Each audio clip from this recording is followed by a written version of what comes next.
Mark Denham on Atom Radio.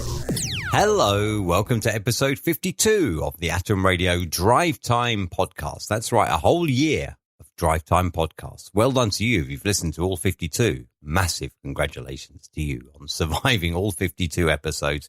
Here we go with another episode, the best bits of this week's Drive Time. On the way this week, we're talking about names again. I know we've done this before on Drive Time, but we are talking about names, and some of these are quite unique.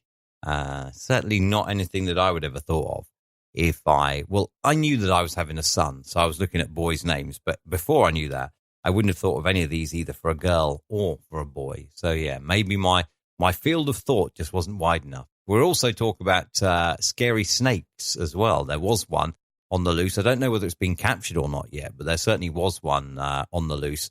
And a question about love songs as well to come in the podcast this week. Plus, of course, if you are heading off on your first ever lads holiday, all right, you're old enough to go on holiday on your own with the lads, you booked and off you go, and then you get a list of advice from your mum, which is absolutely going to ruin your lads holiday. It's going to be like a saga trip rather than a lads holiday. That's all on the way in the Atom Radio podcast. If you stick it out all the way to the end, I'll tell you about how to subscribe and everything like that. Nice hot week. Bit of fun on the show. Here comes episode 52 of the Drive Time podcast. Enjoy. Atom Radio. Ooh, yeah. Playing the music you want to hear. Mark Denham. AtomRadio.co.uk. This is Atom Radio. Hopefully you love us. That's good. We've done baby names before, haven't we? Like on this very show. And if you are someone who is pregnant and about to give birth, here are some baby names that nobody else in the class will have. All right. Now, we're looking at these together, if I'm honest. I've not looked at them before. Acacia. I believe that's how you say it. It's Greek for thorny or naive. I don't know you'd want to call your little girl that, would you? Hey, Thorny, you feeling a bit naive? No, maybe not. Prescott, as in John Prescott, I suppose. Like get well soon, John Prescott as well. On a more serious note, the former Labour Deputy Prime Minister, get well soon. Prescott is of Anglo-Saxon origin and it means priest's cottage. There you go. Anastasia is Greek for resurrection. They're all like Greek, aren't they? Yeah, like I have heard people called Anastasia before. Worse than that, I know someone who's called their child Anastasia, which is quite posh. Tyson is a variation of Ty, which is Latin for house. Ah, yes, it's called the child House. That'll go down that well. Adelaide is a version of Adelaide, which means noble or kind in German.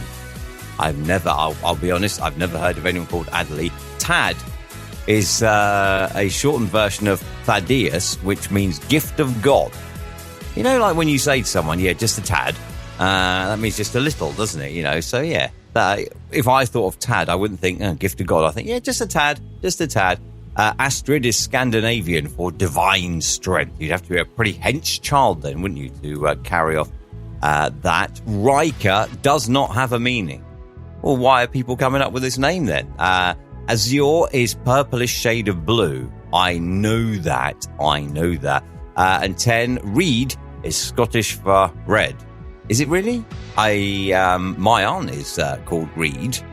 I don't know whether that's got anything to do with red or not, but I'm just thinking, I've never heard that before, you know. I have a wee look at that red car over there. You'd say red car, surely, wouldn't? It's a red car. Come on. 4:38 Monday afternoon. Hello to you if you're listening in Cambridge in the UK. May very well be the last time you ever listen. A 9-foot snake that could eat a human is on the loose in Cambridge. Police are searching for a reticulated python after it was spotted near Lovell Road. Officers have tracked down the owner, but their snake has not been seen inside. The python is not venomous and attacks on humans are rare. They are the world's longest snake. They're native to Southeast Asia and they can grow up to 31.5 feet long. How do you keep one of those? Like, how much room do you need to keep a 31.5 foot long snake? A fully grown python can open its jaw. Reticulated python, is wide enough to swallow a human, but the shoulders can be an issue. So yeah, if you're in Cambridge and you are quite well built and you've got big shoulders, hopefully you'll be okay. But if you're smaller built, you may very well be in trouble if you come across this reticulated python. It doesn't say here what it's called. So yeah, don't call it. That's probably a good idea. Drive Time with Mark Denham. Glastonbury at the weekend, did mention it earlier. Boris Johnson, who could very well be the next Prime Minister. Well, things have gone a bit strange for Boris Johnson because obviously Stormzy sung the song Vossi Bop at Glastonbury, which includes the lyrics F the government and F Boris. And he's thanking him. He's thanking him, actually saying that he was backing him. What a cretin this man could be Prime Minister. It's a worrying thought, isn't it? It really, really, really worries me. Mark Denham.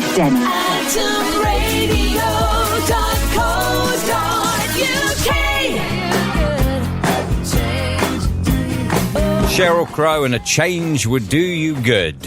Or some change, I guess, if you pay. I tell you what really does do you good. You know, when you go in a shop and you pay for something with, I remember once I think it was £1 coin. I gave £1 coin for a 50p drink, and the lady was chatting to someone and ended up giving me £9.50 change for my £1 coin for this 50p drink out there. Thank you very much.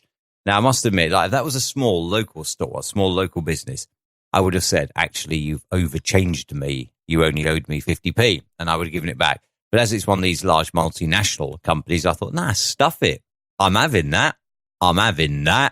News for 4 on the way for you after Lauren, Rudimental Cricket World Cup theme. I love this. Stand by. I shouldn't call you in this days. Drive time with Mark Denham. Remember on Monday I told you about that snake that was on the loose, the reticulated python, wasn't it? That could possibly eat a whole human being. Are you still with me? I was just checking. If you are listening in Cambridge, are you still there? Drive Time with Mark Denham.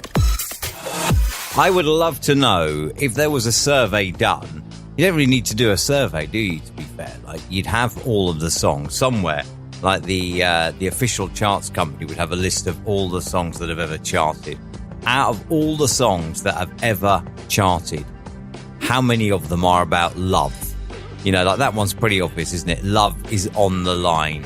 I'm thinking Kelsey Ballerini, Miss Me More, probably is. I've got Lewis Capaldi, Hold Me While You Wait.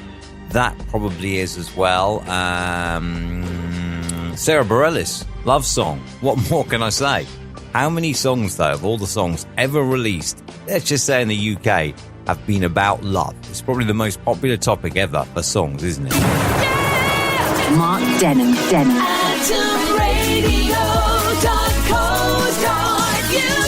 Controversy earlier on in the week on The Chase on ITV. Anne Hegarty, the governess, insulted, apparently, a contestant. Anne failed to catch a contestant and then announced that it was a team of lookalikes. She said that Damien in the first chair looked like Dustin Hoffman and Richard in the third chair looked like Shrek. Ouch. Harsh. Anyway, people on Twitter said that it was savage and harsh and that Richard did get back to the final chase with Damien and Pam. They played for 11 grand and they won. So there you go. You see that Richard is going to blow it all in Vegas, blow his share of the 11 grand in Vegas. So well done to you. Drive Time with Mark Denham. If you are going away on holiday, right? Imagine your first holiday. There you are. You've got to 18. You've reached the age where you can go on holiday with your mates like Finlay Brocky has. He was planning a trip to Magaluf, which is known as another thing that rhymes with Magaluf but begins with S. His mum, however, was not having the inhibitions of a lad's holiday. To make sure that he keeps some sense of decorum, his mum has made him a list of rules. This includes no drinking before the flight, no unprotected sex, no tattoos, unless it's on the bum, so it's hidden. Don't drink before you get to the airport. If you're drunk, they won't accept you on the plane. Just remember the Eminem concert. Don't actually. I suppose you can remember the Eminem airport. We wonder what happened at the Slim Shady event, but probably something wild. She jokes them if he loses his ID, they won't let him come home either, which wouldn't actually be too bad. And then she goes on, like, don't judge the price of food by how many alcoholic drinks you can buy for the same. Don't get a tattoo, or if you are getting one, make sure it's on your bum, so when you're regretting it for the next 70 years, it's not an obvious daily reminder. Don't have unprotected sex. A night of fun is not worth a lifetime of gonorrhea. In fact, don't have sex at all. You don't know where they've been. I think his mum must have been to Magaluf. Sorry, Finley, to question your mum, but has she ever been to Magaluf? AtomRadio.co.uk. How would you know, if you're a mum, what happens on a lad's holiday? Because you've not been on one, have you? I know you've been on a girl's holiday and that, but you've not been on a lad's holiday. But then the other thing is, if you went on a girl's holiday, like his mum went, you'd have known what happens when you're 18 and you go on your first holiday. You would have known. So what you're basically saying is, hey, look, when I was 18, like my son, for example, my son's nearly 4, he'll be 4 this month. If I was to say to him in 14 years' time, when he says to me, Dad, I've booked to go to Magaluf on holiday, and I say to him, right, okay, so when your dad was 18, I went on a lad's holiday and I did this, and this, but I don't want you to do any of that.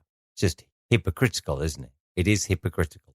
Also, think about love songs as well. How many songs that you hear in an average day, even if they're not like the slow love songs and that, you know, the ones you have your first dance to, say, at your wedding, even if they're not that, how many songs you hear are about love? Loads and loads and loads and loads are all about love. That is the podcast, episode 52. All done. We'll have episode 53 for you next week. Hit the subscribe if you're on iTunes, if you're on Spotify, if you're on Google Podcast. Hit the subscribe. Make sure you check out next week's podcast. Back on Atom Radio, of course, on Monday afternoon at 3 o'clock. You can join me then on atomradio.co.uk, on TuneIn, on iTunes Radio, and Smart Speaker too.